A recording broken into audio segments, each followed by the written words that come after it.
Assalamualaikum warahmatullahi wabarakatuh. Sekarang kita akan membahas salah satu contoh suatu model matematika yang kita selesaikan dengan metode dual simplex ya. Ini kasusnya kasus minimum. Di model tersebut ada tandanya bermacam-macam, tanda fungsi kendalanya, yaitu ada kurang dari, ada lebih dari, dan ada sama dengan. Nah, bagaimanakah cara menyelesaikannya? Masih ingat ya, dual simplex itu caranya, konsepnya gimana? Dual simplex itu bisa diselesaikan dengan caranya, yaitu yang pertama, fungsi kendalanya adalah diubah menjadi tanda kurang dari. Semuanya harus kurang dari sama dengan ya. Tanda fungsi kendala harus kurang dari sama dengan. Kalau tidak begitu harus diubah ya. Kalau lebih dari berarti kita kalikan -1 gitu. Ras kanan sama ras kirinya. Terus yang kedua, dual simplex kita gunakan kalau kita ketemu suatu solusi yang optimal, sudah optimal, tabelnya optimal, tapi nilai kanannya masih ada yang negatif ya, begitu. Optimal tapi nilai kanan masih ada yang negatif. Baru kita gunakan dual simplex. Terus caranya gimana untuk dual simplex? Dual simplex pertama tentukan baris pivot dulu. Kalau simplex yang biasa kan kita tentukan kolom pivot. Kalau dual simplex kita tentukan baris pivot dulu. Yaitu baris pivot yaitu dengan cara nilai yang paling negatif atau negatif angka terbesar gitu. Lalu habis itu kita tentukan rasio. Rasionya adalah kita pilih yang pembaginya. Rasio itu adalah perbandingan dari nilai Z dengan angka pada baris pivot yang sudah kepilih tadi. Jadi nilai Z dibagi dengan angka pada baris pivot yang bersesuaian. Nah, kita memilihnya rasionya itu yang di baris pivotnya negatif, yang nilainya negatif. Kalau nilainya positif atau 0 kita abaikan ya, di barisan pivotnya loh, baris pivot atau pembaginya untuk rasio itu pembaginya yang negatif untuk kasus maksimum maupun minimum. Kalau nilai negatifnya ada 2, setelah kita bagi itu ada 2 yang pembaginya negatif, kita mutlakkan dulu. Setelah dimutlakkan baru dicari yang paling kecil. Gitu ya. Nah, sekarang kita langsung aja, tadi untuk mengingat aja tentang dual simplex. Nah, ini contoh. Ini adalah minimumkan Z sama dengan X1 tambah 2X2 min setengah X3. Ini kendala pertama dengan tanda lebih dari sama dengan, kendala kedua kurang dari sama dengan, dan kendala ketiga sama dengan. Terus, nah tadi kan udah saya bilang untuk dual simplex itu harus tandanya kurang dari sama dengan semua. Jadi kalau ada yang masih bertanda sama dengan harus kita ubah dulu. Nah, tanda sama dengan itu kan berarti bisa kita ubah menjadi 2, yaitu kurang dari sama dengan, satunya lagi lebih dari sama dengan, ya kan?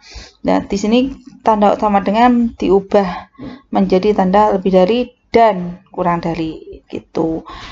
Nah, ini kendala yang pertama tetap, kendala kedua tetap. Nah, kendala ketiga kan sama dengan, kita ubah menjadi kurang dari sama dengan, satunya lebih dari sama dengan. Nah, setelah nggak ada tanda sama dengannya, kita ubah tanda yang lebih dari ini menjadi kurang dari dengan cara mengalihkan -1. Ini dikalikan -1 menjadi begini. Terus yang kendala kedua, ketiga tetap, kendala keempat kalikan -1 jadinya begini.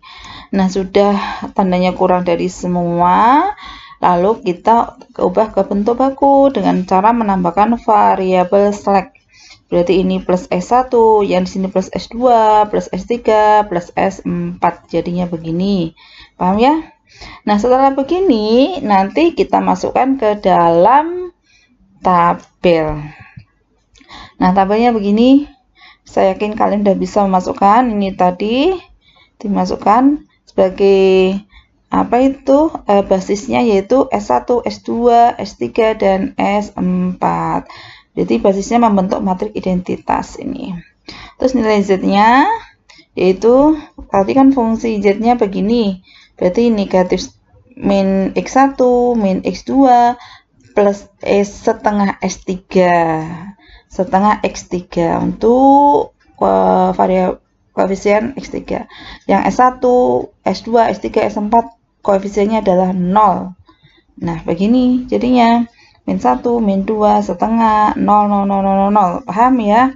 Lalu, nah, sudah kebentuk ini tabelnya, lalu kita cek apakah kita gunakan dual simplex. Kita cek, ingat ya, dual simplex itu digunakan kalau di barisan tabelnya sudah optimal tapi masih ada yang negatif. Ini optimal apa belum? Ini soalnya minimum. Minimum optimal itu kalau di barisan Z adalah negatif atau 0. Nah, ini masih ada yang positif. Berarti ini belum optimal. Kalau belum optimal, maka kita gunakan simplex biasa. Walaupun di nilai kanannya ada negatif. Gak apa-apa ya. Lalu, kita gunakan simplex biasa. Karena kasusnya minimal, maka kita pilih angka yang belum negatif, yaitu di kolom X3 ya. Ini kan setengah kan masih positif, belum negatif ya. Jadi ini adalah kolom pivot. Kolom pivotnya adalah kolom X3. Lalu kita tentukan baris pivot. Min 4 bagi 0, nggak terdefinisi. 8 bagi 1, 8. 4 bagi 2, 2. Min 4 bagi min 2, 2. Nah, kita pilih yang paling kecil. Rasio yang paling kecil tadi berarti ada 2, yaitu di sini 4/2 yaitu 2, dan min 4 per min 2 itu 2. Sama-sama 2. Nah, ini kita kita bebas memilihnya.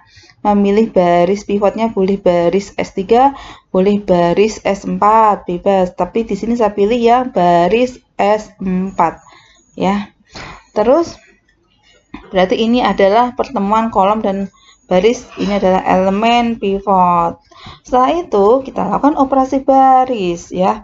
Baris pertama, nah ini barisnya, operasi baris dengan rumusnya ini. Baris pertama adalah B1 dikurangi 0 dibagi min 2 kali baris kedua. Jadi ini tetap 0, maka ini baris pertama tetap. Baris kedua, yaitu baris kedua B2 dikurangi 1 dibagi min 2. Itu bagi min 2 adalah min setengah, berarti menjadi plus nantinya B1 plus setengah kali B4, baris 4, baris pivot.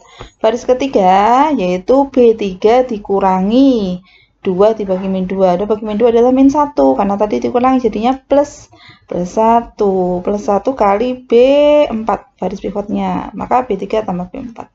Yang baris pivot di sini langsung kita bagi dengan min 2, yaitu min setengah B4. Yang ini yaitu B5 dikurangi setengah dibagi min 2. Setengah bagi min 2 yaitu min 1/4 ya. Min 1/4 karena nanti dikurangi jadinya plus 1/4 B4. Nah, dengan rumus-rumus ini maka kita dapatkan baris ke ini. Kalian cek ya. Dengan rumus yang ini tadi didapatkan baris ini. Kalian cek kalau ada kesalahan. Nah, sekarang kita cek apakah sudah optimal. Lihat barisan Z-nya. Oh, belum optimal karena masih ada yang positif, yaitu ini. Ini positif, maka ini sebagai kolom pivot, belum optimal ya. Lalu kita cari baris pivotnya. NK dibagi, ini tak terdefinisi, 6 bagi setengah yaitu 12, 0 bagi 1 0, 0 diabaikan. Ini tadi diabaikan ya, tak terdefinisi, diabaikan, terus 2 dibagi min setengah itu negatif ya, berarti diabaikan. Maka ini adalah baris pivotnya, sehingga setengah ini adalah angka pivot itu. Lalu kita tentukan baris selanjutnya dengan rumus yang tadi. Baris pertama ini kan 0 tetap ya. Ini dikali 2, baris ini B3 dikurangi 1 dibagi setengah. 1 dibagi setengah adalah, itu bagi setengah berapa? Yaitu 2 ya. 2, yaitu B3 dikurangi 2B2. Oke, terus dan seterusnya ya. Nah, ini tadi yang tadi ya. Nah, ini rumus yang tadi ya. Yang ini baris keduanya di sini rumusnya adalah 2 kali B2 karena ini dikalikan 2, ini tetap. Kita lanjutkan. Jadi iterasi baris ketiga tabel ketiga didapatkan ini ya. Dengan rumus-rumusnya udah bisa ya membuatnya. Terus setelah itu Setelah menggunakan rumus ini, didapatkanlah tabel ini, ya. Dapatkanlah tabel ini. Kita cek apakah sudah optimal. Nah, ini barisan Z nggak ada yang positif, yaitu sudah negatif atau 0, lalu optimal artinya. Lalu di NK ini ada negatif, berarti baru kita gunakan dual simplex. Tabel sudah optimal, tapi solusi tidak layak, jadi kita gunakan dual simplex. Nah, dual simplex caranya tentukan baris pivot dulu. Baris pivotnya adalah negatif angka terbesar di NK-nya. Ini min 4, ini min 12. Yang negatif angka terbesarnya berarti ini min 12. Berarti baris S3 adalah baris pivot. Lalu angka pivotnya adalah angka pivot perbandingan Z dengan angka pada baris pivot. Kita pilih yang negatif. Yang negatif ini sama ini ya. Berarti ini min 3 dibagi min 4, yang ini min setengah dibagi 2. Ini 0,75 min setengah dibagi 2, yaitu 1/4. 0,75 sama 1/4 0,25. Nah, kita mutlakkan masing-masing. Oh, dibagi udah positif ya. Berarti kita pilih yang paling kecil. Ini 0,75, ini 0,25.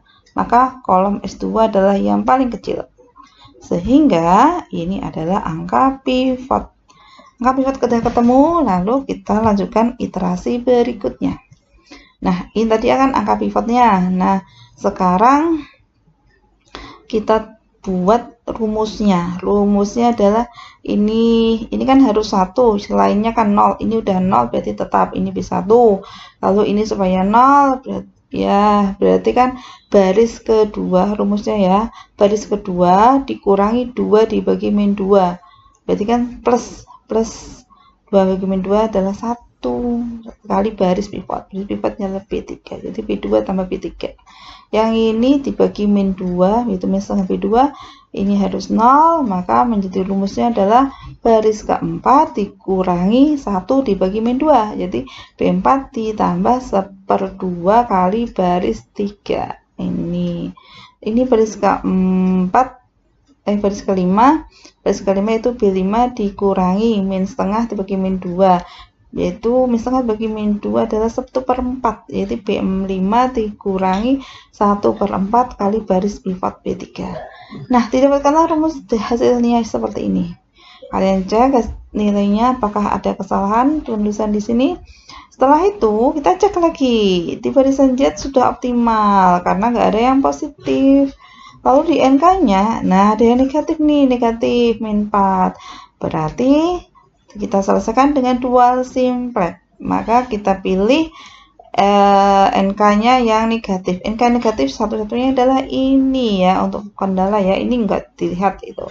Ini min 4. Maka ini adalah baris pivot. Angka pivotnya pilih yang pembaginya negatif. Ya, ini dibagi min 1, min 2 dibagi min 2.